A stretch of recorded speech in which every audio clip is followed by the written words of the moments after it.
જય જિનેન્દ્ર પ્રેરણા પ્રકાશન ટ્રસ્ટ રજૂ કરે છે શાંત સુધારસ વ્યાખ્યાનમાળા વ્યાખ્યાન 58મું શાંત સુધારસની 13મી મૈત્રી ભાવનાનું પ્રવચન 5મું પ્રવચનકાર પૂજ્ય મુનિરાજ શ્રી જીનચંદ્ર વિજયજી મહારાજ બંધુ ત્રિપુટી પ્રવચન સ્થળ શ્રી તિરુપતિ જૈન દેરાસરનો પ્રવચન મંડપ તિરુપતિ એપાર્ટમેન્ટ મહાલક્ષ્મી મુંબઈ 26 પ્રવચન સમય તારીખ 28 ઓક્ટોબર 1987 ને બુધવાર સવારે 9 વાગે. કર્મ વિચિત્રતયા ગતિમ વિવિધામ ગમિતાસુ વિનય વિચિંતય મિત્રતા. પરમ જ્ઞાની મહોપાધ્યાય વિનય વિજયજી મહારાજ શાંત સુધારસ નામના ગ્રંથમાં મૈત્રી, પ્રમોદ, કરુણા અને માધ્યસ્થ્ય આ 4 ભાવનાઓને ધર્મ ધ્યાનને પુષ્ટ કરનારા રસાયણ તરીકે ઓળખાવે છે. જેણે જીવનની અંદર ધર્મ ધ્યાન સિદ્ધ કરવું છે, માત્ર ધર્મ પ્રવૃત્તિઓમાં જ સંતોષ માનીને અટકી નથી જવું, પરંતુ ચિત્તમાં ધર્મ ધ્યાન પ્રગટે, ધર્મ ધ્યાન એક સરખું ચાલે એવી જેની ઝંખના છે, એણે ધર્મ ધ્યાનને દુર્બળ બનાવનાર જે તત્વો હોય એનો ઉપાય કરી લેવો જોઈએ. આપણા ધર્મ ધ્યાનને ખંડિત કરનાર આપણી ચિત્તની અશુભ વૃત્તિઓ છે, દુર્ભાવનાઓ છે, એ ધર્મ ધ્યાનને પ્રગટવા નથી દેતી. બાહ્ય ભૂમિકાએ આપણી ધર્મ આરાધનાઓ પણ ચાલ્યા કરે છે, થોડી ઘણી ક્રિયાઓ અને અનુષ્ઠાનો આપણે કરતા રહીએ છીએ, સાથે સાથે જ આપણા ચિત્તની અંદર સતત દુર્ભાવનાઓના ગૂંચવાડા વધુ ને વધુ ઉભા થતા જાય છે. પરિણામે આપણું ચિત્ત શાંતિનો અનુભવ નથી કરી શકતું, શુદ્ધિનો અનુભવ નથી કરી શકતું અને પ્રસન્નતાનો અનુભવ નથી કરી શકતું. ધર્મ ધ્યાન જો સિદ્ધ થઈ જાય તો જ ચિત્તની શાંતિ અને ચિત્તની પ્રસન્નતા પ્રાપ્ત થઈ શકે. અને તમામ આરાધનાઓ કરીને જો કંઈ મેળવવાનું હોય, જો કંઈ એનું પરિણામ હોય તો તે આ જ છે, આંતર શાંતિ અને ચિત્ત પ્રસન્નતા. એ વિનાનું બધું નકામું છે, એ વિનાનું બધું અધૂરું છે. ધર્મ કરીએ મોક્ષ મળશે બહુ દૂરની વાત છે. અમે ધર્મ કરીએ અમને પરલોકમાં સ્વર્ગના સુખો મળશે એ પણ બહુ દૂરની વાત છે. મોક્ષ અને સ્વર્ગ એ તો જ્યારે મળવાના હશે ત્યારે મળશે. અત્યારે એની માત્ર વાતો કરવાથી કંઈ વળે એવું નથી. અમે તો ધર્મ કરીએ, અહીં અમને શું મળે? વર્તમાનમાં કંઈ આ ધર્મ આપી શકે એમ છે? આ ધર્મ આરાધના, આ ધર્મ પ્રવૃત્તિઓ, અમારા જીવનના પરિવર્તનો એ અમને વર્તમાન જીવનની અંદર જો કંઈ આપી શકે એમ ન હોય, આ જીવનને જો એ ધન્ય બનાવી શકે એમ ન હોય, આ જીવનને જો એ તૃપ્ત કરી શકે એમ ન હોય, તો માત્ર પરલોકમાં સ્વર્ગ મળશે ને નરક મળશે ને એ કલ્પનાઓ કરી કરીને જ કોઈ દિવસ માણસ લાંબો ટાઈમ સુધી આ માર્ગે ટકી નહીં શકે. એણે તો ખરેખર જો ધર્મ ભાવનાને ટકાવવી હોય અને પોતે ધર્મ તત્વની અંદર ટકી રહેવું હોય તો એ ધર્મને વધુ ને વધુ પ્રેક્ટિકલ, વધુ ને વધુ જીવન સ્પર્શી બનાવવો જ રહ્યો. અને એ જીવન સ્પર્શી ધર્મ ત્યારે જ બની શકે જ્યારે ધર્મ કરનાર આત્માને એ ખાતરી થઈ જાય કે ના, હું જે માર્ગે જઈ રહ્યો છું, જે આરાધના કરી રહ્યો છું, જે કંઈ પણ પામી રહ્યો છું, એનાથી મને આ અદ્ભુત શાંતિ અને અનુપમ પ્રસન્નતા પ્રાપ્ત થાય છે. આવી ખાતરી જો એમાંથી આપણે પ્રગટ કરી શકીએ, પ્રાપ્ત કરી શકીએ, અનુભવી શકીએ તો જ આપણે ધર્મ માર્ગની અંદર ટકી શકશું અને આપણે ટકાવી શકશું ધર્મને આપણા જીવનની અંદર. અને એટલા જ માટે આનંદગંજી મહારાજ જેવાએ પણ એમ કહી દીધું કે પરમાત્માની ભક્તિ કરીએ, પરમાત્માના માર્ગની ઉપાસના કરીએ, ઘણું બધું જીવનમાં કરીએ, એ બધું અમારું સફળ બન્યું ક્યારે કહેવાય, લેખે લાગ્યું ક્યારે કહેવાય, અખંડ બન્યું આરાધન ક્યારે કહેવાય. આદિનાથ ભગવાનના સ્તવનની અંદર આનંદગંજી મહારાજે એની પારાશીસી બતાડી કે ચિત્ત પ્રસન્ને રે પૂજન ફળ કયું પૂજા અખંડિત. પરમાત્માનું આ પૂજન, એનું ફળ શું, એ સફળ ક્યારે બને? તો કે ચિત્ત પ્રસન્ને રે પૂજન ફળ કયું, ચિત્તની પ્રસન્નતા પ્રાપ્ત થઈ જાય. એટલે કે ચિત્તની જે અશાંતિઓ જેના કારણે ઊભી થતી હોય એ અશાંતિના કારણો આપણા ચિત્તમાંથી અને આપણા જીવનમાંથી દૂર થઈ જાય, એ જ આ પરમાત્માની ભક્તિ અને પરમાત્માની ધર્મ આરાધનાનો પ્રત્યક્ષ પ્રભાવ છે. અને એવું જો પૂજન થાય તો પૂજા અખંડિત તો એ અખંડ પૂજન કહેવાય, એ અખંડ ધર્મોપાસના કહેવાય. બાકી તો ખંડિત બનતી જતી સાધનાઓ એ આપણા હૃદયને પણ ખંડિત કરી નાખ્યા વિના રહેતી નથી. આપણા ભાવો ખંડિત થતા જાય છે. આપણું હૃદય અનેક ટુકડાઓમાં વહેંચાઈ ગયું છે, ખંડિત થતું ગયું છે. આપણું જીવન ખંડિત બનીને છિન્ન ભિન્ન બની રહ્યું છે, કારણ કે આપણે ખરેખર જે ધર્મ તત્વનું પરિણામ હતું એ પરિણામ પ્રાપ્ત કરી શક્યા નથી. ધર્મ તત્વનું પ્રત્યક્ષ પરિણામ આ છે કે તમને ચિત્તની પ્રસન્નતા આપે. આજે મોક્ષની વાતો વધી ગઈ, સ્વર્ગ નરકની વાતો વધી ગઈ, પરલોકને સુધારવાની વાતોમાં અટવાયેલા આપણે આ લોકનો વિચાર જ ભૂલી ગયા કે આ લોકને કેમ સુધારવો એ પહેલા તો સમજો. આ લોકને કેમ શાંતિપૂર્ણ, પ્રેમપૂર્ણ, આનંદપૂર્ણ અને પવિત્રતાપૂર્ણ કેમ બનાવવું આ જીવનને, એનો વિચાર જ આપણે ભૂલી ગયા. અને પરિણામે માત્ર કલ્પનાઓમાં અટવાયેલા આપણે જ્યારે ક્યારેક આપણી એ કલ્પનાઓને ટક્કર લાગે છે ત્યારે આપણી ધર્મ ભાવનાઓ અને ધર્મની પરિણતિઓને પણ આંચકો લાગી ગયા વિના રહેતો નથી. પરિણામે તમે જુઓ, વર્ષો સુધી કદાચ ધર્મ આરાધનાઓ અને ધર્મક્રિયાઓ કરી હશે અને જીવનમાં ક્યારેક એવો કોઈ પ્રસંગ બને છે, એવી કોઈ ઘટના બને છે, એવો કોઈ આંચકો લાગે છે અને માણસ એનાથી તરત જ ફેંકાઈ જાય છે, દૂર થઈ જાય છે. એના મનમાં અભાવ અને અરુચિ જન્મી જાય છે, કારણ કે આપણે ધર્મને પ્રેક્ટિકલ જીવનની સાથે વણી ન શક્યા. ધર્મ એ જીવનની અંદર શાંતિ જન્માવનારો છે, શુદ્ધિ પ્રગટાવનારો છે, પ્રસન્નતા પમાડનારો છે. એ વાત જ આપણે અનુભવી નથી શક્યા. એ ક્યારે અનુભવી શકાય? એ માટે જેમ જીવનનું પરિવર્તન કરીએ છીએ એમ વૃત્તિઓનું કોઈક પરિવર્તન થવું જોઈએ, ભાવોમાં કોઈક ચેન્જીસ આવવા જોઈએ. અને એને માટે ભાવોને બદલવા માટે કોઈક અભ્યાસ કરવો પડે. એ અભ્યાસ છે આ મૈત્રી, પ્રમોદ, કરુણા અને માધ્યસ્થ્ય ભાવનાનું ચિંતન કરવાનું. જ્યારે આ ભાવનાઓનું ચિંતન પ્રબળ બની જાય છે, એ ભાવોથી આપણું હૃદય જ્યારે ઓઘોળ બનતું જાય છે, ત્યારે એવો એક તબક્કો આવે છે કે જીવનમાં કોઈ પણ વિપરીત ઘટનાઓ બને, વિપરીત પ્રસંગો આવે, મનનું ધારેલું ન થાય કે અણધાર્યું કદાચ કંઈક આવી પડે, તો તે વખતે પણ આપણા ચિત્તની અંદર કોઈ અર્થ ધ્યાન નહીં જન્મે, આપણું ધર્મ ધ્યાન ટકી રહેશે. એ ધર્મ ધ્યાનને ટકાવવા માટે જ આ રસાયણ છે. રસાયણનો પ્રયોગ કરો અને તમારા ધર્મ ધ્યાનને પુષ્ટ કરી લો. આ મૈત્ર્યાદી ભાવોથી હૃદયને કેવી રીતે ભાવિત કરવું એ માટેની જુદી જુદી જે તત્વ દ્રષ્ટિઓ છે, જુદી જુદી જે વિચાર ધારાઓ છે કે મનના જે વલણો છે, એ વલણોને બદલવાનું કામ અહીંયા આગળ આપણા જ્ઞાની પુરુષો કરી રહ્યા છે. એ આપણને સાયકોલોજીકલ ટ્રીટમેન્ટ આપી રહ્યા છે કે તમે કોઈ પણ જીવાત્માની સાથે સંપર્કમાં આવો ત્યારે તમે આ સિવાયના બીજા કોઈ ભાવોથી એને મૂલવતા નહીં, વિચારતા નહીં, જોતા નહીં, નહીં તો તરત જ ગરબડ મચી જશે, તમારા ચિત્તની અંદર અશાંતિનો વંટોળ ઉભો થઈ જશે. કયા ભાવોથી મૂલવવું? એમાંનો પહેલો ભાવ છે મૈત્રી. અને મૈત્રીનો ભાવ બીજાના હિતનો વિચાર, એનામાં પણ આત્મતુલ્ય દર્શન કરવાની વૃત્તિ, એ જ્યાં સુધી ન પ્રગટે આમાં પણ મારી જ જેવી એક ચેતના વિલસી રહી છે, એક ચૈતન્ય તત્વ અમારા બંનેની અંદર એક સરખું અનુસ્યુત છે અને એ રીતે અમે બંને એક છીએ. આ ઐક્યની ભાવના, આત્મૌપમ્યની ભાવના કેળવાય તો એ આત્મૌપમ્યની ભાવના સ્નેહનો પરિણામ પ્રગટાવશે. સ્નેહનો પરિણામ પ્રગટ્યો હશે તો હિતનો વિચાર આવશે. હિતનો વિચાર આવશે ત્યાં એની પ્રત્યેની દુર્ભાવનાઓ અને અહિતની વિચારધારાઓ એ કંટ્રોલમાં આવી ગયા વિના રહેશે નહીં. અને જ્યાં તમે બીજાનું અહિત નથી વિચારતા, બીજા પ્રત્યે દુર્ભાવનાઓ નથી કરતા, કુદરતની અંદર આઘાત અને પ્રત્યાઘાત, એક્શન અને રિએક્શનનો સિદ્ધાંત કામ કરી જ રહ્યો છે. તમે જેવા આંદોલનો ફેંકશો એવા જ આંદોલનો તમને પણ સામેથી પ્રાપ્ત થાય છે. તમે જ્યાં બીજાના અહિતનો વિચાર દૂર કરી દીધો અને હિતની ભાવનાને પ્રબળ બનાવી દીધી, સહજપણે તમને બીજા જીવો પ્રત્યેથી એવા જ કોઈ શુભ આંદોલનો પ્રાપ્ત થયા વિના રહેશે નહીં, જે તમને તમારું હિત કરવામાં પરિણમશે, જે તમને વધુ ને વધુ શાંતિનો અનુભવ કરાવનારા હશે, જે તમારા જીવનના વિકાસની અંદર કંઈક ને કંઈક નિમિત્ત બનનારા હશે.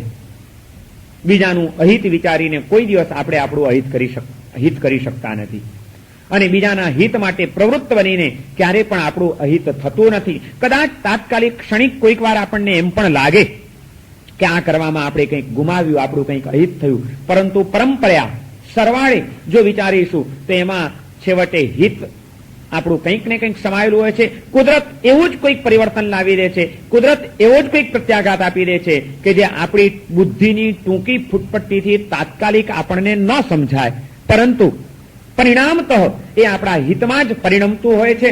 માત્ર જોઈએ છે શ્રદ્ધા. નિસર્ગનું જે એક મહાશાસન ચાલી રહ્યું છે, કુદરતનું એક તંત્ર કામ કરી રહ્યું છે, એની અંદર આજે માણસે પોતાની શ્રદ્ધા ગુમાવી દીધી છે. માટે એનું જીવન ચંચળ બનતું ગયું છે, માટે એના ચિત્તની અંદર અનેક જાતની દુર્ભાવનાઓ પ્રગટી રહી છે, માટે જ એ વ્યક્તિ આજે અશાંતિનો ભોગ બની ગઈ છે. મૈત્રીને ઊંડાણથી સમજવાની જરૂર છે. આત્મોપમ્યની ભાવનામાંથી પ્રગટેલો સ્નેહનો પરિણામ, સ્નેહના પરિણામમાંથી પ્રગટેલી બીજાના હિતનો વિચાર, પરહિત ચિંતારૂપ મૈત્રી પ્રગટે છે, ત્યારે એ મૈત્રી આપણા જીવનના વિકાસનું એક પ્રબળ પરિમાણ બની જતું હોય છે અને આપણા જીવનને વ્યવસ્થિત બળ બની રહે છે. આવી મૈત્રીને કેવી રીતે કરી શકાય? કોઈના અહિતનો વિચાર, ઉચ્ચાર કે આચાર ન કરવા રૂપ નેગેટિવ મૈત્રી, બીજાના હિતનો વિચાર કરવો, હિત થાય એવા વચન બોલવા, હિત થાય એવી પ્રવૃત્તિ કરવી, એ રૂપ પોઝિટિવ મૈત્રી. શારીરિક, વાચિક અને માનસિક ત્રણેય પોઝિટિવ અને નેગેટિવ આ મૈત્રી સાધનાનો અભ્યાસ કરવો પડે છે. કારણ કે અનાદિકાળનો આપણો અભ્યાસ આપણા જ હિતનો વિચાર અને આપણા જ સુખની ભાવનાનો કેળવાયેલો પડ્યો છે. આજ સુધીનો આપણો આ સ્વાર્થ વૃત્તિનો સંસ્કાર એટલો બધો પ્રબળ બનેલો છે કે એ સંસ્કારને તોડીને પરાર્થકરણનો જે એક સંસ્કાર નવો પાડવાનો છે એમાં મુશ્કેલી તો પડશે જ. અભ્યાસ જરૂરી બની જશે, સમય માગી લેશે, પરંતુ જો વ્યક્તિ નિષ્ઠાપૂર્વક, ચોક્કસ લક્ષ્યપૂર્વક જો આ જાતનો અભ્યાસ ચાલુ રાખે તો એ અશક્ય નથી.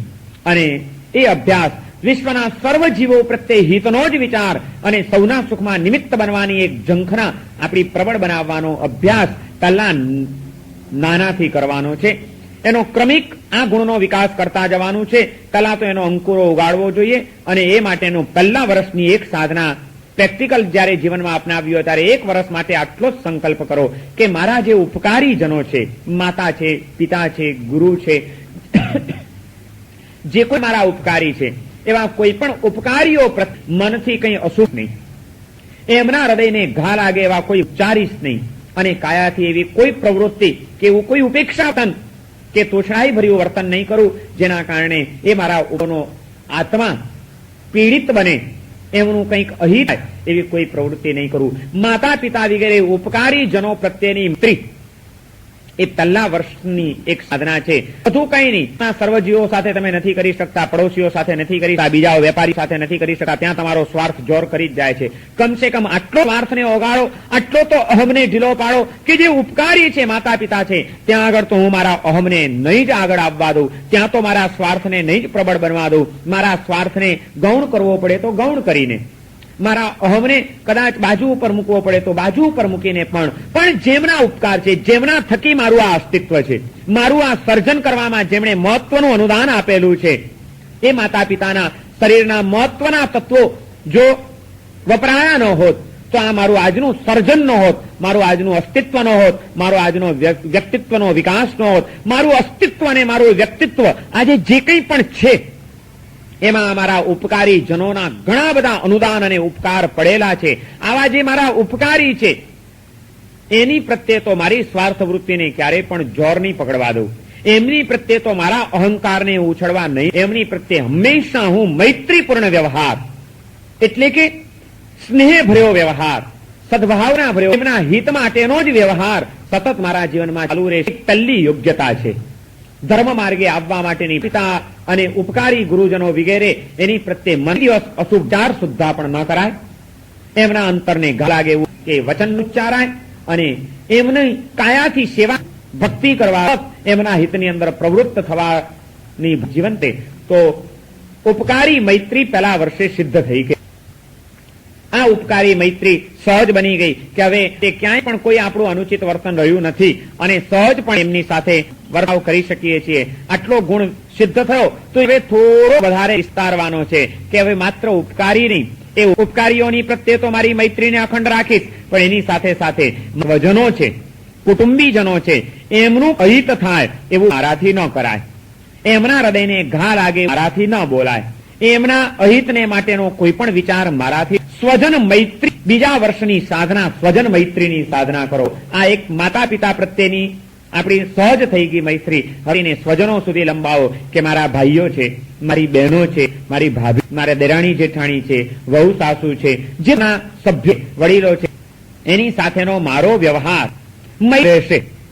ત્યાં આગળ તો હું મારી મૈત્રીને ખંડિત નહીં થવા દઉં. કદાચ ગમે તેવી રમતો રમી લેતો હોઉં, કદાચ દુનિયાના ક્ષેત્રની અંદર મારો સ્વાર્થ સાધવા પણ તૈયાર થઈ જતો હોઉં, કદાચ ત્યાં આગળ મારા અહમ કારણે હું ગમે તેવા વચનો બોલી જતો હોઉં, પણ જેની સાથે 24 કલાક, જેની સાથે એક જ ઘરની અંદર રહેવાનું છે, જેની સાથે નિકટનો મન જોડાયેલો છે, એવા મારા સ્વજનો સાથે કોઈ છેતરપિંડી મારા જીવન, સ્વજનો સાથેનો કોઈ અણછાજ તો હું ક્યારેય પણ નહીં કરી. એ મારા સ્વાર્થની ખાતર એમનું અહિત થાય એવો વિચાર પણ નહીં ઉઠા દઉં.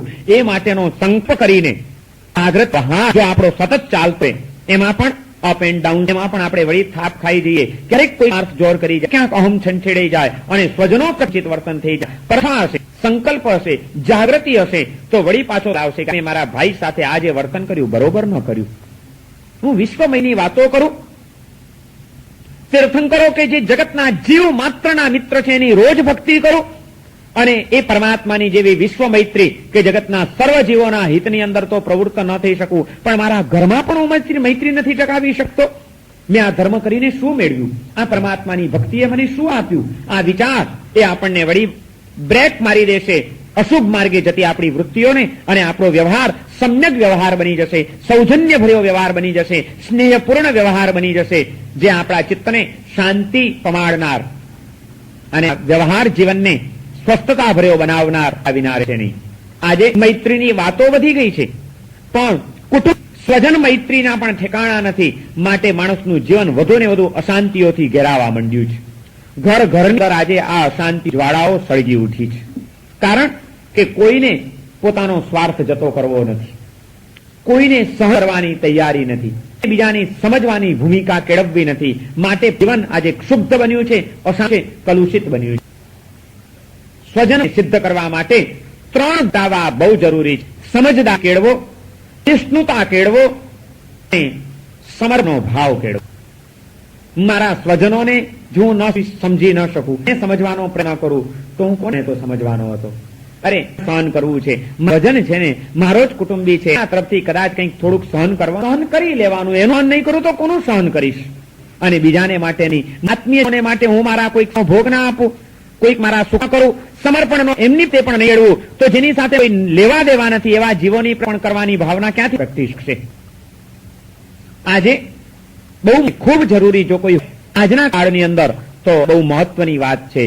પાન જે રીતે દિવસ સમસ્યારૂપ બનતું જાય છે, કલુષિત બનતું જાય છે, અસ્થિર બનતું જાય છે, જો હવે સંભાળી લેવું હશે તો એને માટે મૈત્રીને સિદ્ધ કર્યા વિના ચાલશે નહીં. અને સ્વજન મૈત્રીને સિદ્ધ કરવા સહન કરવાનો અભ્યાસ પાડો, શ્રેષ્ઠનું બનતા શીખો, થોડુંક પણ સહન કરતા શીખો. આજે કોઈનું સહન કરવું નથી, અમારે જ ઘસાયા કરવાનું, અમારે જ કામ કરવાનું, આ તો પડ્યા ફરવા માટે એ ફર્યા કરે ને અમે ટીચાયા કરીએ.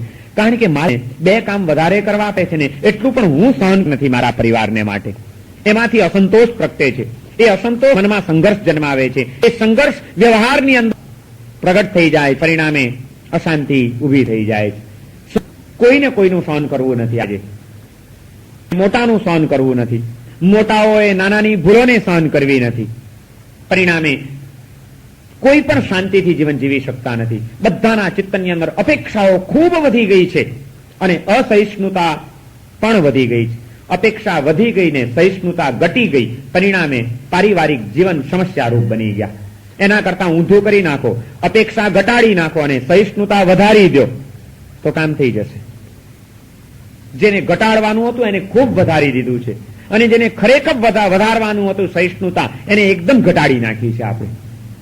માટે આ સમસ્યાઓ ઉભી થઈ છે. કોણ આજે કોનું સહન કરવા તૈયાર છે? પત્ની પતિનું સહન કરવા તૈયાર નથી, પતિ પત્નીની એક ભૂલને કે એક શિથિલતાને સહન કરવા તૈયાર નથી, ભાઈ ભાઈનું સહન કરવા તૈયાર નથી, પુત્ર પિતાનો આક્રોશ સહન કરવા તૈયાર નથી, કોઈને સહન કરવું નથી. અને બધાને અપેક્ષા બીજા પાસેથી રાખવી છે.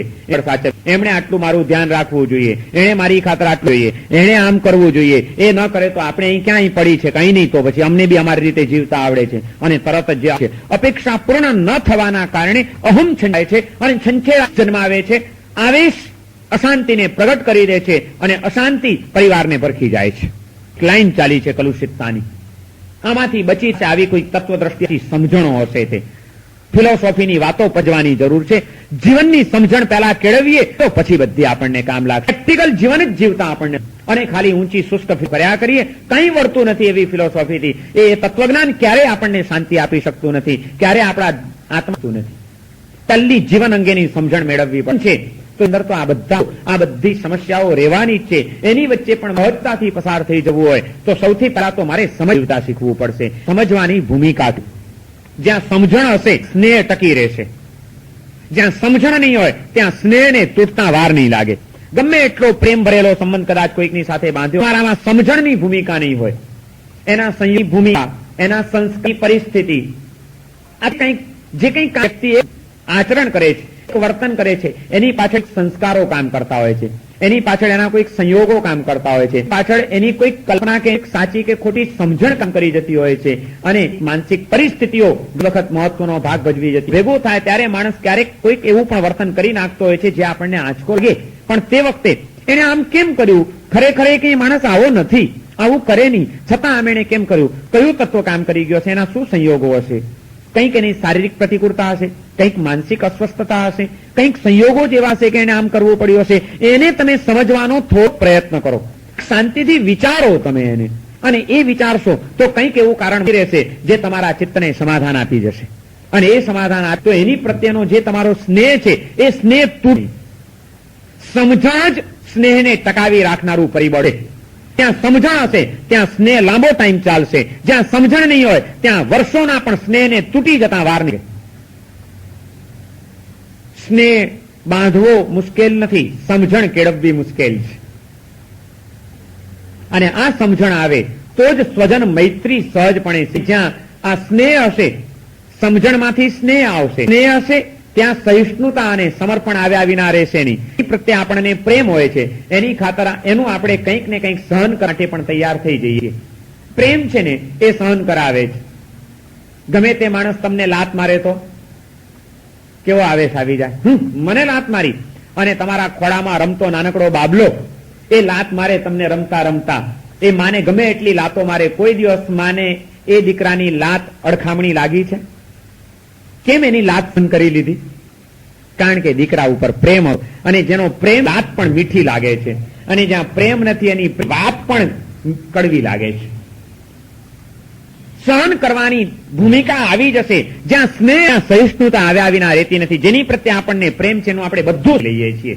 મિત્રનું શું સહન નથી કર્યું કેટલી વાર? અને જ્યાં આ સ્નેહ હશે ત્યાં બીજી બાજુ સમર્પણ. જ્યાં પ્રેમ છે ત્યાં કંઈક ને કંઈક અર્પણ કરવાનું, એની ખાતર ઘસાઈ છૂટવાનું, એને કંઈક આપવાનું, એના કંઈક ઉપયોગમાં આવવાનું આપણને મન થયા વિના રહેતું નથી કે ચાલો હું એને કંઈક ઉપયોગમાં આવું, હું એની ખાતર કંઈક ઘસાઈ છૂટું, કંઈક હું એનો ભોગ આપીએ છતાં આનંદ આવે, ઘસાઈ છૂટીએ છતાં પ્રસન્નતા મળે, કારણ કે પ્રેમ પડ્યો છે ત્યાં આગળ.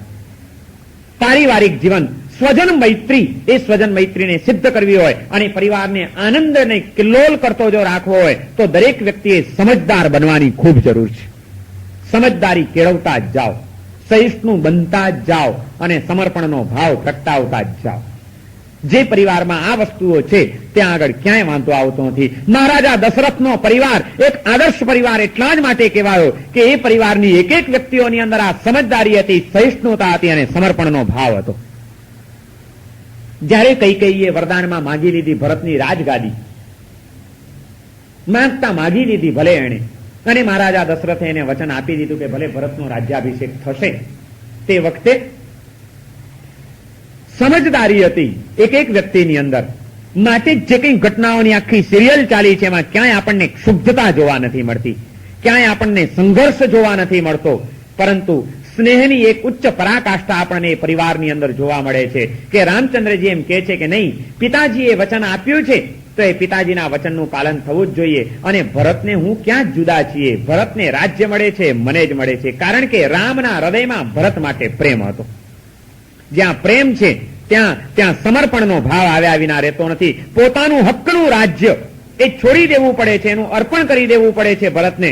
છતાં રામને આ ચિત્તમાં પ્રસન્નતા છે, આનંદ છે. એટલું જ નહીં, પણ ઉપરથી એ સમજે છે કે પિતાજીનું વચન પાલન થવું જોઈએ અને ભરત સીધે સીધી રાજગાદી લે એવો નથી. એ વિનયી છે, વિવેકી છે, એને મારી આમન્યા નડશે, માટે એને રાજ્ય મળે, મને મળે છે ને એ રાજ્ય પામે એમાં માટે મારે જ વનવાસ ચાલ્યા જવું જોઈએ. આમે પોતાના હક માટે મારામારીઓ ન કરી, વાદ પ્રતિવાદ ન કર્યા, પરંતુ સહજ પોતાના હકનું સમર્પણ કરી શક્યો. રામ પ્રેમ હતો અને એ રામ થાય છે ત્યારે કૌશલ્યાએ કોઈ એ માતા હતી રામની, પણ પોતાને રાજમહેલને મૂકીને સમગ્ર સુખોને મૂકી તે વખતે પણ કૌશલ્યાએ એને માટેનો કોઈ વાંધો નથી લીધો. તેને માત્ર પોતાનો જ દીકરો વાલો લાગતો ત્યાં તો દશરથની સાથે ઝઘડો કર્યો હોત કે કઈ રાણી આટલા વર્ષ તમારે માટે ઘણું ઘણું કર્યું છે, તો અમારો નહીં જાય, મારો દીકરો જંગલમાં નહીં જાય એમ કરીને ત્યાં આગળ મોટો. પણ કૌશલ્યામાં સમજદારી હતી કેલા છે અને આ કુળની એ પરંપરા રહી છે, કોઈ દિવસ ખંડિત ન થઈ શકે. મારા સ્વામીનાથે કૈકેયી ની ખાતર આજે ભરતને રાજગાદી ઊભું નહીં કરવું જોઈએ, કારણ કે આમ તો મહારાજા દશરથના દીકરાને પણ અન્યાય ન થાય, પરંતુ એમની પરિસ્થિતિ છે કે અત્યારે આ સિવાય એમની પાસે કોઈ માર્ગ નથી રહ્યો. આ સમજણ હતી કૌશલ્યાના ચિત્તમાં, માટે જ દશરથ માર્ગ અખત્યાર ન કર્યો. પણ પરિસ્થિતિનો અને જંગલમાં જાય તે વખતે જો સીતાના હૃદયમાં પત્રી ન હોત અને સ્નેહનો પરિણામ ન હોત તો લેવાનું પસંદ કર્યું ન હોત, કારણ કે વનવાસ સીતાને લેવાની. મારા સ્વામીનાથ જંગલમાં દુઃખો ભોગવે, હું અયોધ્યાના રાજમહેલમાં બેસીને સુખમાં ચકચૂર રહું, મારાથી કેમ થઈ શકે? એ દુઃખી હોય અને એ મને ન છાજે, એમના સુખે સુખી. અને જે મૈત્રીની ભાવના હતી, આજે હિતનો વિચાર હતો, એણે જ સીતાજીને પણ રામની પાછળ ચાલતા એક એક વ્યક્તિના ચિત્તની અંદર ક્યાંક સ્નેહની પરાકાષ્ઠા, ક્યાંક સમજણની કોઈક તીવ્રતા આપણને જોવા મળે છે. કૌશલ્યામાં સમજદારી પરાકાષ્ઠા હતી, તો સુમિત્રાની અંદર કાષ્ઠા હતી. પરિવારની ખાતર એ પોતાના સ્વાર્થોને અને પોતાની લાગણીઓને જતી કરી સુમિત્રા તૈયાર હતા. અને માટે જ જયારે રામને ખબર પડી ત્યારે લક્ષ્મણ પણ નીકળવાનો નિર્ણય કરે છે. અને હું બેઠો રહું, ભાઈ ભાભીની સેવા કોણ કરશે? મારે સેવા કરવી જોઈએ. અને એ માટે અને જયારે લક્ષ્મણ દોડતો ગયો છે સુમિત્રા ભાઈ ભાભીની સેવામાં જઉં છું, ત્યારે સુમિત્રા કહે છે કે અરે લક્ષ્મણ, તું હજી, તારા ભાઈ તો ક્યારના ગયા, તારી ગયા ને તું હજી અહીં રાજમહેલમાં આટા મારે છે, જલ્દી જા, તું પડી જશે, જા ભાઈ ભાભીની સેવા કરજે, અમારી ચિંતામાં પાછળ પડતો નહીં.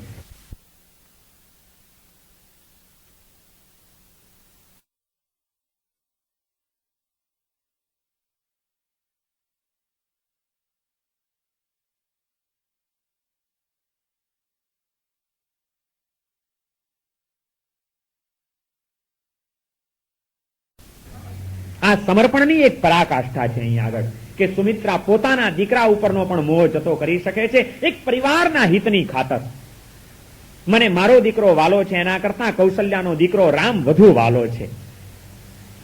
અને એની પત્ની સીતા જે મિથિલાની રાજકુમારી છે, કેટલા અરમાનો સાથે આવેલી છે ને આજે જંગલમાં ગઈ છે, તે વખતે એની સંભાળ બરોબર લેવાવી જોઈએ, એને કોઈ તકલીફ ન પડવી જોઈએ. અને એ જોવાની જવાબદારી મારી છે. હું તો નથી જઈ શકતી, તો મારો દીકરો એની સંભાળ લે, એમાં હું રાજી છું. આ પોતાના સુખનું 14 વર્ષ માટે પોતાનો દીકરો પોતાનાથી દૂર ચાલ્યો જાય અને રામને વનવાસ મળ્યો, એમાં લક્ષ્મણે શા માટે એને મળ્યો છે વનવાસ? મારો દીકરો કઈ દુઃખી નહીં થાય. આમ તોફાન કરવું હોત તો સુમિત્રા ત્યાં આગળ તોફાન કરી શકી હોત, વાંધો લઈ શકી હોત કે રામને વનવાસ મળ્યો છે, મારો દીકરો શું કામ દુઃખી થાય? તે જંગલમાં રખડે, પેલાને રખડવાનું એટલે મારા દીકરાને પણ રખડવાનું, ના જરાય નહીં, મારો દીકરો તો અહીં રહેશે, આમ કહી શકી હોત. પણ સમર્પણની જે પરાકાષ્ઠા હતી, એણે સુમિત્રાની પાસે પણ આ ઉચ્ચાર કઢાવ્યા છે કે લક્ષ્મણ, ભાઈ ભાભી નીકળી ગયા ને તું અહીં આટા મારે છે, જલ્દી જા, એમની સેવામાં પહોંચી જા.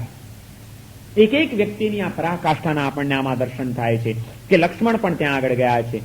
સ્વજન મૈત્રી કોનું નામ?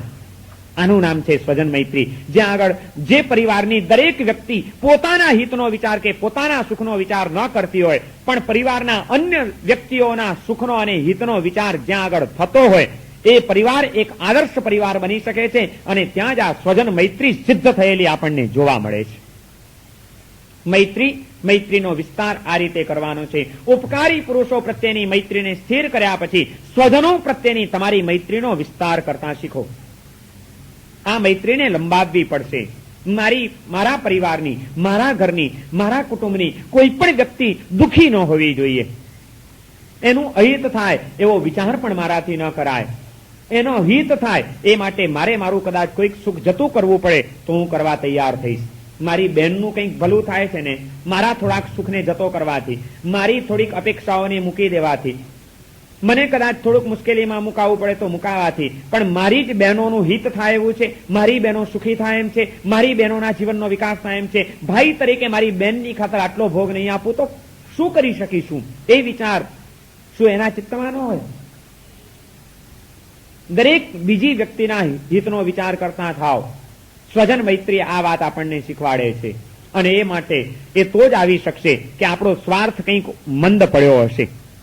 જ્યાં સ્વાર્થ પ્રબળ બને છે ત્યાં સ્વજન મૈત્રી ટકી શકતી નથી. ભાઈ ભાઈની વચ્ચે પણ સંઘર્ષો ઉભા થઈ જાય છે. ત્યાં આગળ મારો ભાઈ મારાથી વધુ સુખી કેમ થાય એ પણ જો હું ન જોઈ શકતો હોઉં અને પછી હું મૈત્રીની વાતો કરતો હોઉં કે પરમાત્માની ભક્તિની ક્રિયાઓ કરતો હોઉં તો ક્યાં મેળ પડે એવો છે?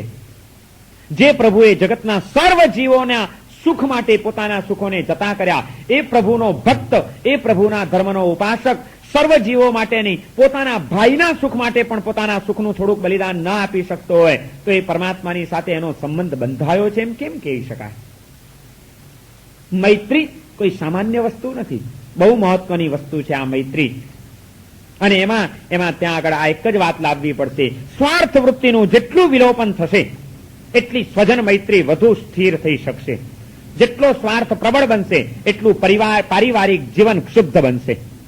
જ્યાં આગળ દરેક વ્યક્તિ સ્વાર્થી હશે, પોતાના સુખનો વિચાર કરતી હશે કે પોતાના જ સંતાનો વગેરેના સુખનો વિચાર કરતી હશે, પણ સમગ્ર પરિવારના સુખનો વિચાર નહીં હોય, ત્યાં આગળ સંઘર્ષો ઉભા થયા વિના રહેશે નહીં. એ સંઘર્ષો સમૂહ જીવનને ટુકડામાં વેચી નાખ્યા વિના રહેશે નહીં. આજે કુટુંબ જીવન કેમ તૂટતા જાય છે, વિશાળ પરિવારો પણ કેમ વિભક્ત થતા જાય છે?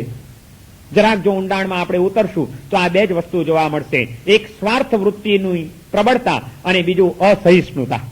એને આજે પારિવારિક વિશાળ જીવનોને પણ વિભક્ત કરી નાખ્યા છે. જે કોઈ પણ કુટુંબો છૂટા થતા હોય, પરિવારો તૂટતા જતા હોય તો જો ઊંડાણમાં આપણે તપાસ કરશું તો વ્યક્તિઓની અસહિષ્ણુતા એનું એક કારણ હશે અને બીજું કાં તો એનો કોઈક સ્વાર્થ હશે. ભેગા રહીએ અને મહેનત અમે કરીએ અને સરખો ભાગ બધાને મળે, એના કરતા એના લાઈને આપણે આપણા રસ્તે આપણે જુદા થઈ જા. કારણ કે મારા ભાઈ મારા કરતા વધુ એને મળવું ન જોઈએ. હું વધુ મહેનત કરું અને ભાગ એનો સરખો, એવું શું કામ? એના કરતા આપણે આપણી મહેનત કરીએ અને આપણે આપણું ન કમાઈએ. આ સ્વાર્થ વધ્યો આપણો અને ત્યાં આગળ તરત જ સ્નેહને બ્રેક લાગી ગઈ. અસહિષ્ણુતા અને સ્વાર્થ વૃત્તિ આણે આજે પારિવારિક જીવનને ઘણું મોટું નુકસાન પહોંચાડ્યું છે. સ્વજન મૈત્રી એમ કે છે કે એમાં કોઈ પણ પ્રકારના ભેદભાવ રાખ્યા વિના કોઈ પણ સ્વજન પરિવારની દરેક વ્યક્તિઓને માટે એક સરખો વ્યવહાર કરતા તમે શીખો. મારી પત્નીને માટે હું સારું ઘરેણું કરાવું, પણ મારા ભાઈની પત્નીને માટે કંઈ પણ ન કરાવું એ ન ચાલી શકે. અમારે સમૂહ જીવન નભાવવું છે તો બધું સરખું હોવું જોઈએ. મારા દીકરા માટે કપડાં સારા આવે અને ભાઈના દીકરા માટે કપડાં નબળા આવે તો એમાંથી પારિવારિક શુદ્ધતા ઊભી થવાની શક્યતા રહે.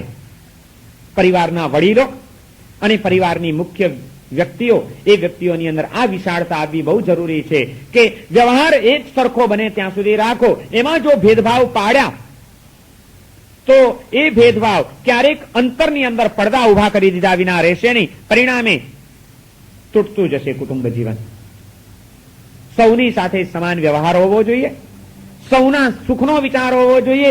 હા, કદાચ મારા દીકરાને થોડુંક નબળું મળશે તો ચાલશે, પણ ભાઈના દીકરાઓને તો જરાય ઓછું ના આવવું જોઈએ કે બસ આ મોટા છે એટલે પોતાનું સંભાળે છે ને અમારી તો કોઈ ગણતરી જ નથી. આવો વિચાર પણ એના જીવનમાં ના આવે એ જાતનો મારો વ્યવહાર હોવો જોઈએ. એનું નામ સ્વજન મૈત્રી. એની ખાતર હું મારો શું સુખનો ભોગ આપી શકું એમ છું. થોડાક વર્ષો પહેલા ફ્રાન્સની અંદર એક સત્ય ઘટના બની. બે સગા ભાઈઓ હતા, મધ્યમ સ્થિતિના, પોતાની પાસે જમીન હતી ને જમીનમાં ખેતી કરે, સંયુક્ત ખેતી. એક વર્ષ બહુ સારું ગયું, ખેતી પણ સરસ થઈ અને પાક ખૂબ થયો. પાક તૈયાર થઈ ગયો, પાક લણાઈ ગયો બંને ભાઈઓએ સરખા ભાગે વેચી લીધો. સાથે ખેતી કરતા હતા ને સંયુક્ત હતું બધું. સરખે ભાગે બંને જણાએ વેચી લીધો પાક, અને ખેતરની બહાર જ્યાં ખડું હતું ત્યાં બંનેના ભાગ પડી ગયા. આ ઢગલો મોટા ભાઈનો ને આ ઢગલો નાના ભાઈનો સામસામા બે ઢગલા કરી દેવામાં આવ્યા. બંને ભાઈઓએ ઢગલા કરી લીધા, વેચણી થઈ ગઈ, સરખા ભાગે બધું કામ પતી ગયું. સાંજ પડે ઘરે આવે છે, પણ એક આદર્શ લઈને બંને જીવનારા હતા, હૃદયની અમીરીને વરેલા હતા. બંને જણા ગયા, રાતના ઘરે જાય છે ત્યારે મોટા ભાઈને વિચાર આવે છે કે આજે બે ભાગ તો સરખા પડ્યા, પાક પણ બહુ સારો થયો છે, પણ મારે તો કઈ છે નહીં, ખર્ચો જાજો, હું અને મારી પત્ની બે જ જણા છીએ, બાકી કુટુંબમાં બાળકો કોઈ છે નહીં, સંતાનો કોઈ છે નહીં, અમારો તો બે જ જણાનો ખર્ચો પણ કેટલો, જ્યારે મારા નાના ભાઈનું કુટુંબ તો બહુ મોટું છે, ચાર તો સંતાનો છે, પોતે બે જણા છે, એને આટલી મોંઘવારી, આટલું મોટું કુટુંબ, આટલી જવાબદારીઓ, તો એને મારા કરતા વધુ જરૂરિયાત છે, અને અમે સરખા ભાગ પાડ્યા, ઠીક ન કર્યું. મારે મારા નાના ભાઈને વધુ આપવું જોઈએ, કારણ કે એની જવાબદારી વધારે છે, એને ખર્ચો વધારે છે, અને સરખા ભાગ આ તો કેમ સારું લાગે, પણ મારો નાનો ભાઈ, એને હું વધારે આપીશ તો એ લેશે નહીં. એટલો વિનયી છે, એટલી મારી આમન્યા જાળવે છે કે જરાય મારું વધારે લેશે નહીં, માટે મારે જ કંઈક કરવું જોઈએ. રાતનો સમય છે, હમણાં જાઉં, જઈને મારા ઢગલામાંથી 100 પૂડા ઉપાડીને એના ઢગલામાં નાખી દઉં, ચૂપચાપ. મોટા ઢગલામાં કઈ ખબર પડશે નહીં, એને થોડુંક વધારે મળે એ વિચાર મારે કરવો જોઈએ. આ બાજુ નાનો ભાઈ જો કુદરતનું તંત્ર, નિસર્ગની મહાસત્તા કામ કરે જ છે, તમે જેવા એક્શન લ્યો એવું રિએક્શન પડે જ છે સામે. પેલી બાજુ નાના ભાઈના મનની અંદર પણ રાતના ગડમથલ ચાલે છે કે આજે અમે બંને જણાએ ભાગ તો પાડ્યા, પણ હું કેટલો વિવેક ચૂકી ગયો. ગમે તેમ તો આજે પિતા નથી, ત્યારે પિતાની ગેરહાજરીમાં મોટા ભાઈ એ મારા માટે તો પિતા તુલ્ય છે, પૂજનીય અને વંદનીય છે, એમની તો મારે ભક્તિ કરવી જોઈએ. સરખા ભાગ પાડ્યા, મોટા ભાઈને મારે વધુ આપવું જોઈએ. હું નાનો છું, મોટાને મારે વધુ આપવું જોઈએ, અને એને બદલે સરખા ભાગ પાડ્યા, પણ મોટા ભાઈ મારું લેશે નહીં, માટે મારે કંઈક કરવું જોઈએ. તલ્લી રાત્રે આને વિચાર આવે છે, પેલો મોટો ભાઈ જઈને નાના ભાઈના ઢગલાની અંદર ઉપાડીને 100 પૂડા નાખી આવે છે. પાછલી રાતે આને વિચાર આવ્યો નાના ભાઈને કે મેં મોટા ભાઈની પાસેથી સરખો ભાગ મેં લીધો, આ બરોબર ના કર્યું મારે. એટલે એ પાછલી રાતે ઉઠ્યો અને એ જઈને પોતાના ઢગલામાંથી એને વિચાર કર્યો કે મારામાંથી 100 પૂડા એના ઢગલામાં નાખી દઉં, એને કઈ ખબર તો ગણવાનો તો છે નહીં, ખબર પડશે નહીં, અને મોટા ભાઈને વધુ મળે તો મને સંતોષ થાય. એને ઉપાડીને 100 પૂડા ત્યાં નાખી આવ્યો, સરખું થઈ ગયું. બીજે દિવસે બંને જણા આવ્યા પાછા ખેતરે, આવીને જુએ છે ઢગલા સરખા ને સરખા લાગે છે, બે માં કઈ ફરક દેખાતો નથી. બંનેના મનમાં તો પોતાને છે ને, આમ ન જુએ, પણ મેં આનામાં 100 નાખ્યા છે, ક્યાંક ખબર ના પડી જાય ભાઈને, એટલા ખાતર પણ આમ ક્યાંક એને ખ્યાલ તો નહીં આવી જાય ને, એટલે આમ બંને ઢગલા આમ પેરેલ જુએ છે, ચકાસણી કરીને સરખા લાગે છે. પેલોય જુએ છે, સરખા લાગે છે. ગણ્યા તો પૂડા તો જેટલા હતા એટલા ને એટલા. વિચારમાં પડી ગયો કે આ શું ગરબડ થઈ ગઈ. ખેર બીજે દિવસે રાતના વળી પાછો મોટો ભાઈ ઉઠ્યો, ઉઠીને પોતાના ઢગલામાંથી 100 પૂડા ત્યાં નાખી આવ્યો. આ બાજુ નાના ભાઈને પણ શાંતિ નથી, કાઢો સરખું કેમ થઈ ગયું, આણે આમાં નાખ્યા. 1 દાડો, 2 દાડા, 3 દાડા ચાલ્યું, પેલો આમાં નાખી આવે ને પેલો આમાં નાખી આવે. સ્વજન મૈત્રી કોનું નામ, જેને આપણે અનાર્ય દેશો કહીએ છીએ, જેને આપણે એમ કહીએ છીએ કે ત્યાં આગળ ધર્મ નથી, સંસ્કાર નથી, ત્યાં આગળ બનેલી આવી કેટલીક સત્ય ઘટનાઓ આપણને વિચારમાં નાખી દેતી હોય છે કે આર્ય અને અનાર્ય કોને કહીશું. જ્યાં આગળ એક નાનકડી પણ ચીજ માટે ભાઈ લડી શકતા હોય, કોર્ટે ચડી શકતા હોય અને તોફાનો મચાવી શકતા હોય, અને બીજી બાજુ ધર્મ અને ભક્તિના દેખાવો જો આપણે કરી શકતા હોઈએ તો આપણે આર્ય, કે જ્યાં આગળ કદાચ એવો ધર્મ કે બહારની ધર્મની ક્રિયાઓ જોવા ન પણ મળતી હોય માની લો, પણ અંદરની જે આ સંસ્કાર, સમૃદ્ધિ અને પાયાના જે ગુણો છે એ ગુણોનો વિકાસ થતો જોવા મળતો હોય તો આપણે આર્ય અને અનાર્યના ભેદો ક્યાં પાડી શકશું. દિવસો સુધી ચાલ્યું, છેવટે બંને જણા મૂંઝાયા કરે છે કે તારી ગરબડ શું થાય છે, કેમ આમ થાય છે, 100 પૂડા નાખીએ છે ને હતા ત્યાં ને ત્યાં. એક દિવસ રાતના કુદરતનું કરવું, બંનેને વિચારમાં ને વિચારમાં ઊંઘ નથી આવતી, ને અડધી રાતે પેલા એ વિચાર કર્યો કે આજે તો વહેલો જવું, અને પેલાને વિચારમાં ને વિચારમાં મોડું થઈ ગયું. બંને જણા નીકળ્યા ને બરોબર ખેતરમાં મધરાતે બે ભેગા થઈ ગયા. પેલો કે અલ્યા તું અત્યારે અહીં કેમ, કે પેલા તું અહીં કેમ આવ્યો.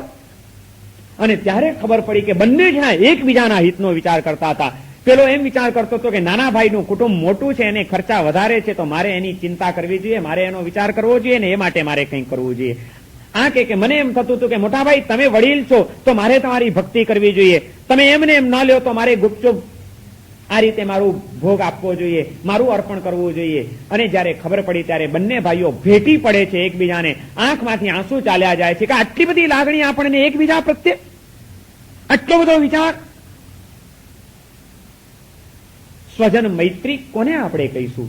વિનય વિજયજી મહારાજ ધર્મ ધ્યાનને પુષ્ટ કરવા માટે મૈત્રી, પ્રમોદ, કરુણા અને માધ્યસ્થ આ ચાર ભાવોને રસાયણની ઉપમા આપે છે કે આ ધર્મ ધ્યાનમ ઉપસ્કર્તુમ તદહિ તસ્ય રસાયણમ. ધર્મ ધ્યાનને પુષ્ટ કરવાનું આ રસાયણ છે. આવા ભાવો જ્યાં હૃદયની અંદર ઉછળતા હોય ત્યાં કેટલી સહજતા હોય એ સંબંધોમાં, એ કેટલી પ્રસન્નતા હોય. અને એ પ્રસન્ન ચિત્તે પછી કંઈક પણ ધર્મ આરાધના કરે તો એ ધર્મ ક્રિયા ધર્મ ધ્યાનને પ્રગટાવનારી બની ગયા વિના રહે નહીં. આજે ધર્મ પ્રવૃત્તિઓ વધી છે, ધર્મ પરિણતિઓ ઘટી છે.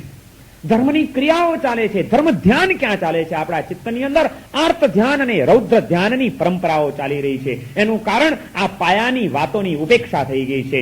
મૈત્ર્યાદી ભાવો જ્યાં સુધી સિદ્ધ ન થાય, જીવ જગતને જોવાનો સાચો દ્રષ્ટિકોણ જ્યાં સુધી નહીં કેળવાય, ત્યાં સુધી આપણે ગમે એટલી ઉપરની વાતો કરતા રહીએ એ બધી ઉપરથી જ ચાલી જવાની છે. આપણા હૃદયને, આપણા આત્માને, આપણા જીવનને સ્પર્શી નહીં શકે એ તત્વજ્ઞાનની વાતો પણ અને ધર્મની આરાધનાઓ પણ. એને જીવન સ્પર્શી બનાવવા માટે આ જ અભ્યાસ કરવો પડશે. અને એ માટે આ મૈત્રી, વિશ્વ મૈત્રીની વાતો ભલે કરીએ, જીવનમાં પ્રેક્ટિકલ તો મૈત્રીનો અભ્યાસ નાના પાયાથી શરૂ કરવો પડશે. એક પંચવર્ષીય યોજના બનાવીને પહેલા વર્ષે બસ ઉપકારી મૈત્રીને મારે સિદ્ધ કરવી છે. મારા કોઈ પણ ઉપકારીઓ પ્રત્યેનું અનુચિત વર્તન હું આ વર્ષની અંદર નહીં કરું. એ સિદ્ધ થઈ ગઈ, સહજ થઈ ગઈ. હવે એમાં કંઈ પણ અનાયાસ બની ગઈ છે કે સહજપણે જ હવે વડીલો પ્રત્યે, ઉપકારીઓ પ્રત્યે એવું વર્તન આપણું આવી ગયું છે. એ પછી તરત જ આ સ્વજન મૈત્રીનો ઉમેરો કરો એમાં કે હવે માત્ર ઉપકારીઓ જ નહીં પણ મારા જે કોઈ પણ સ્વજનો હોય એવા બધાના સ્વજનોના હિતને માટે જ હું પ્રયત્ન કરીશ. મારા કોઈ પણ વચનથી, મારા કોઈ પણ વર્તનથી મારા કોઈ પણ સ્વજનનું અહિત ન થઈ જાય એ માટે હું સાવધાન રહીશ. મારા સુખને જતું કરવું પડે તો જતું કરીને, મારા થોડાક સ્વાર્થનો ભોગ આપવો પડે તો આપી દઈને પણ, મારા અહમને બાજુ ઉપર મૂકવો પડે તો મૂકી દઈને પણ, થોડુંક કદાચ કંઈક સહન કરવું પડે તો સહન કરીને પણ મારા પરિવારનું અહિત ન થાય, બસ એ જ મારો એક આદર્શ રહેશે. અને એના સુખ શાંતિમાં, એના હિતની અંદર જ મારું હિત સમાયેલું છે. આ સમજીને મારે આ પરિવારમાં જીવન જીવવું છે. આટલી સમજણ જો આપણા સૌની અંદર આવી જાય તો મને એમ લાગે છે કે ઘરના વાતાવરણો આજે કદાચ કોઈક જુદું જ રૂપ લઈ લે અને એવું વાતાવરણ જ્યાં સૌમ્યતા ભર્યું, સૌજન્ય ભર્યું, સ્નેહ ભર્યું અને સમર્પણ ભર્યું જ્યાં આગળ વાતાવરણ હોય એવા પરિવારની અંદર જીવન જીવતી, એકબીજાના હિતની અંદર સતાય પ્રવૃત્ત રહેતી એવી વ્યક્તિઓ એ પછી ધર્મક્ષેત્રમાં આવે ત્યારે ધર્મમાં એનું ચિત્ત કેવું લાગે, ધર્મનો એનો આનંદ અને ઉલ્લાસ કેટલો બધો વધી જાય. ધર્મ ધ્યાનને સિદ્ધ કરવું છે તો આ રીતે કરી શકાશે. એને માટે જીવનના પાયાના તત્વોથી પરિવર્તનો કરવા બહુ જરૂરી છે. અને એ બીજા વર્ષની આ સાધનામાં પણ જયારે આપણે બરોબર સ્થિર થઈ ગયા કે ના હવે સ્વજન મૈત્રી પણ સહજ બની ગઈ છે, એમાં ક્યાંય પણ કોઈ વિચાર હવે અંદરમાં ક્ષોભ જન્માવતો નથી, તો પછી એ મૈત્રીના ગુણને વધુ વિસ્તારવા માટે ત્રીજા વર્ષે થોડોક ઉમેરો કરો. પડોશી મૈત્રી ત્રીજા વર્ષની છે કે સ્વજનો જ નહીં, હવે જે મારા પાડોશી છે, જેમની સાથે રહીએ છીએ, અવસરે સુખ દુઃખની અંદર જેમનો સહયોગ સદાય મળતો રહ્યો છે, એવા પડોશીઓની સાથે પણ મારો વ્યવહાર મૈત્રીપૂર્ણ રહેશે.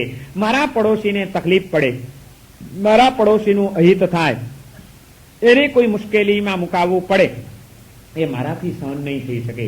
હું હંમેશા પડોશીના હિતનો વિચાર કરીશ, પડોશીનું હિત થાય એવા જ વચન બોલીશ અને મારું એક એક વર્તન પડોશીનું અહિત ન કરનારું હોય અને જ્યાં જરૂર પડે ત્યાં એના હિતની અંદર પરિણમનારું હોય એવું જ મારું વર્તન મારા પડોશી સાથે રહેશે. આ પાડોશીની મૈત્રી એ ત્રીજા વર્ષની સાધનાની અંદર ઉમેરવાની એક છે.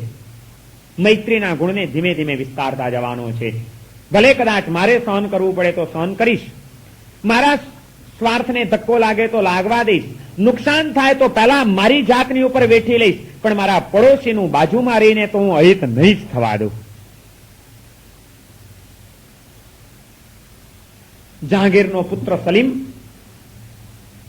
જ્યારે મેવાડની ધરતી ઉપર એનું રાજ્ય હતું અને ત્યારે એકાએક દુશ્મનો એ હલ્લો કર્યો છે. યુદ્ધનો માર્ગ અખત્યાર કર્યા વિના છૂટકો નથી. સલીમ પોતાના સૈનિકોને લઈને યુદ્ધ કરવાને માટે મેવાડની ધરતી ઉપર જાય છે.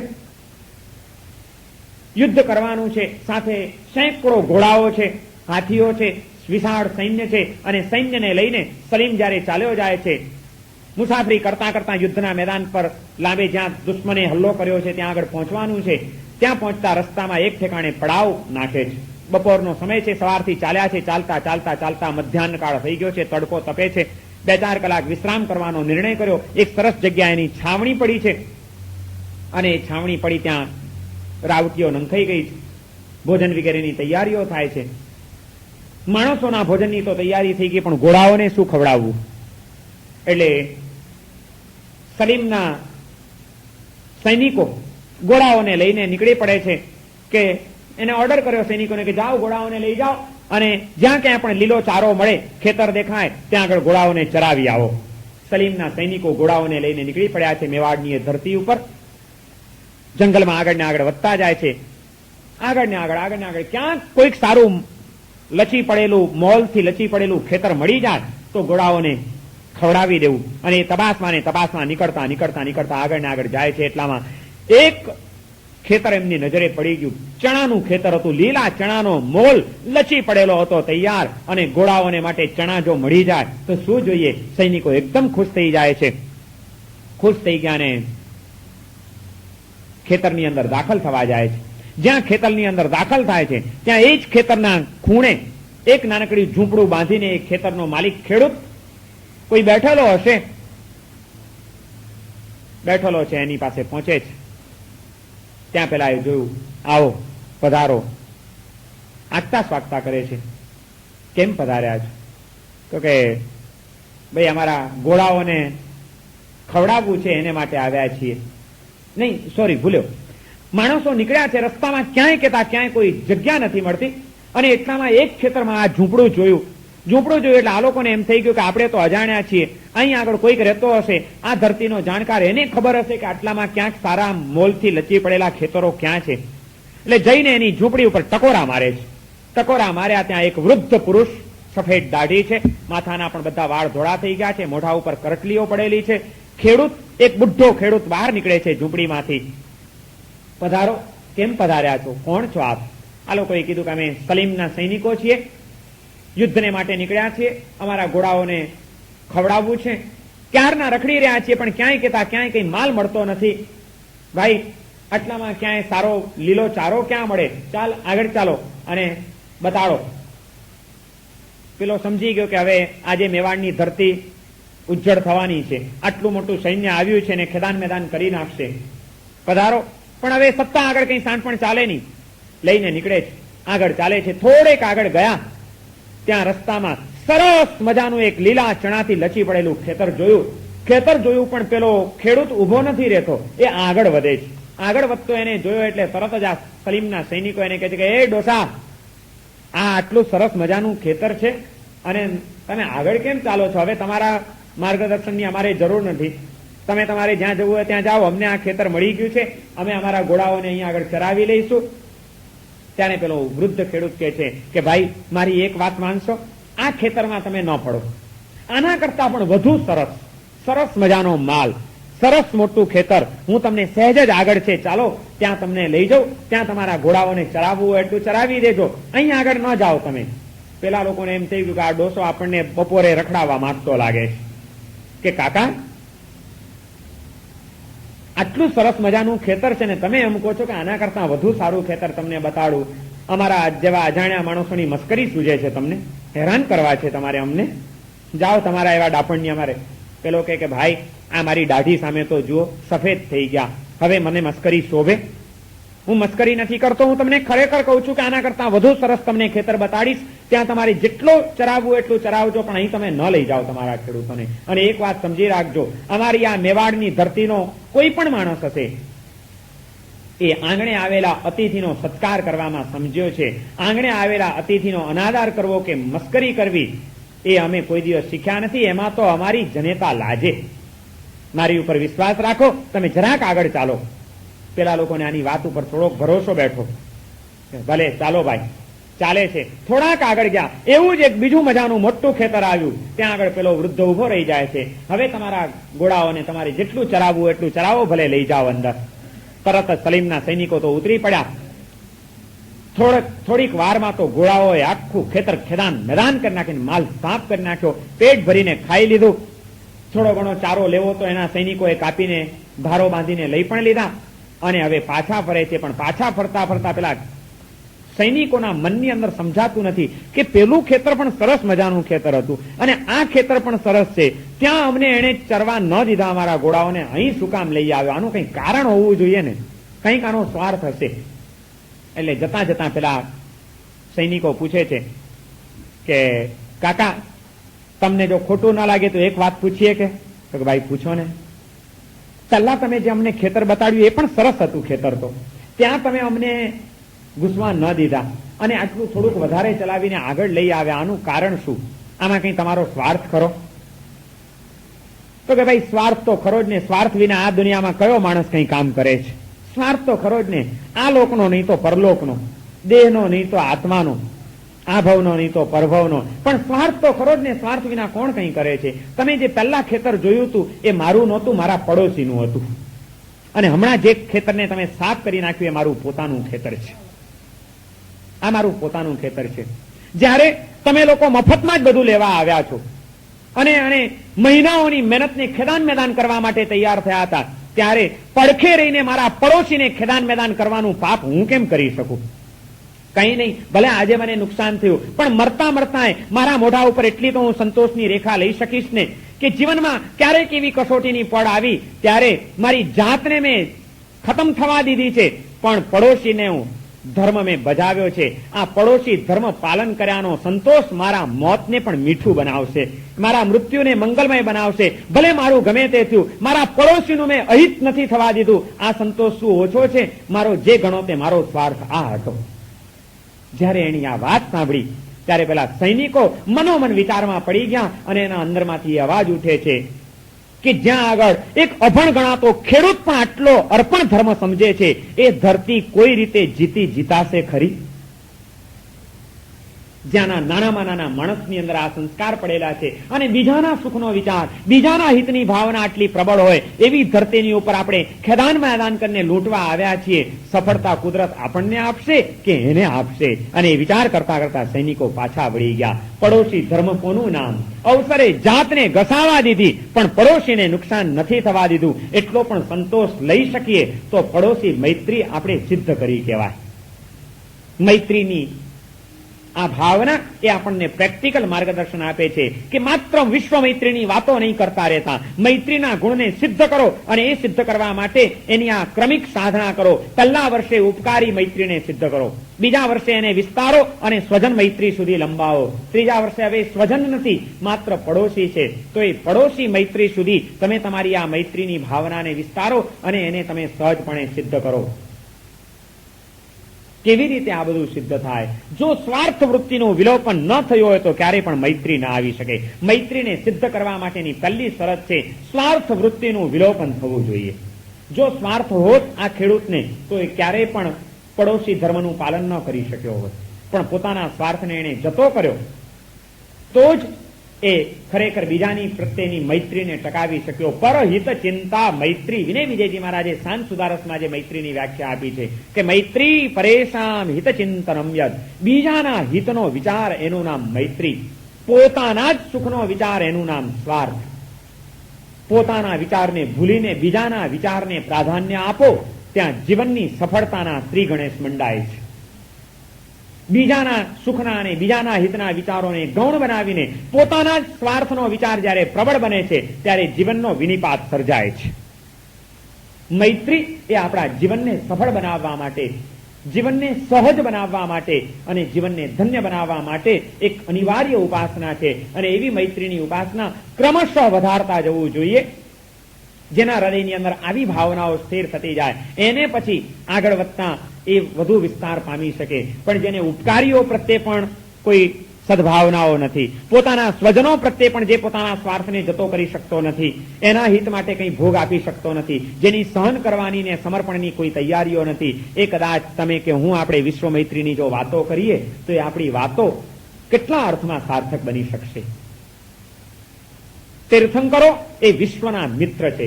વિશ્વના સર્વ જીવોની સાથે એમની જે આત્મૌપમ્યની ભાવના કેળવાય છે ને આત્મૌપમ્યની ભૂમિકા કેળવાય છે, એના કારણે જ તીર્થંકરો તીર્થંકરત્વને પામી શકે છે. એવા તીર્થંકર પરમાત્માનો ભક્ત એ જ્યાં સુધી દરેક ઠેકાણે વ્યાપેલી એવી ચેતનાનું દર્શન કરતા ન શીખે, ચૈતન્ય જગતની સાથે એનો અભિગમ સમ્યક અભિગમ ન બને ત્યાં સુધી સંબંધ નહીં બંધાઈ શકે. તીર્થંકરની ચેતના સાથે સંબંધ, એ ચેતનાનો જે વિશ્વ ચેતના સાથે સંબંધ જોડાય, એ વિશ્વ ચેતના સાથે આપણે આપણો સંબંધ જોડવો પડશે.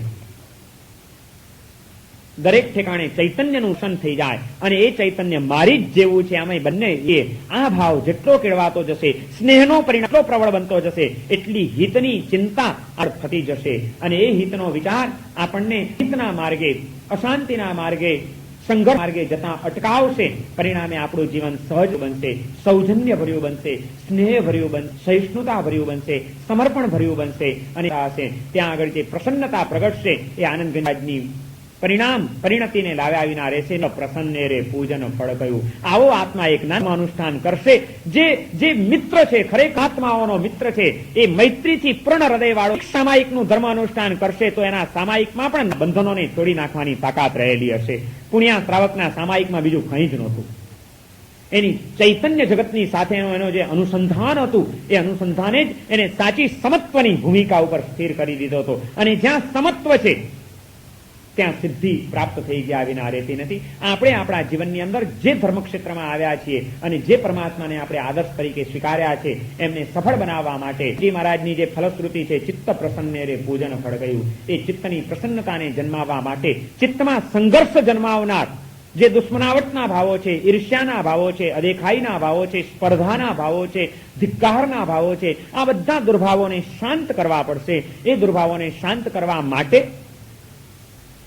આત્મૌપમ્યની ભાવના કેળવવી પડશે, સ્નેહનો પરિણામ પ્રગટાવવો પડશે, હિતના વિચારને પ્રબળ બનાવવો પડશે અને જ્યાં એ પ્રબળ બન્યો હશે ત્યાં જ પછી સહિષ્ણુતા આવશે, સમજદારી આવશે અને સમર્પણ આવશે, જે આપણા જીવનને પરિપૂર્ણ બનાવશે. આ સહનશીલતા કેવી રીતે કેળવાય? બીજાનું અનુચિત વર્તન પણ આપણે કેમ સહન કરી શકીએ? કોઈકે અનુચિત વર્તન કર્યું, તમારું અહિત થાય એવું વર્તન કર્યું છે, તમારી સાથે ઉત્તરદાયીભર્યું વર્તન કર્યું છે અને તે વખતે પણ આપણા મનમાં સમજદારી ટકી રહે અને આપણામાં એ સહન કરવાની તૈયારી આવે, કેવી રીતે આવે તે અંગેની વધુ વિચારણા આપણે આવતીકાલે કરીશું. સર્વમંગલ માંગલ્યમ સર્વકલ્યાણ કારણમ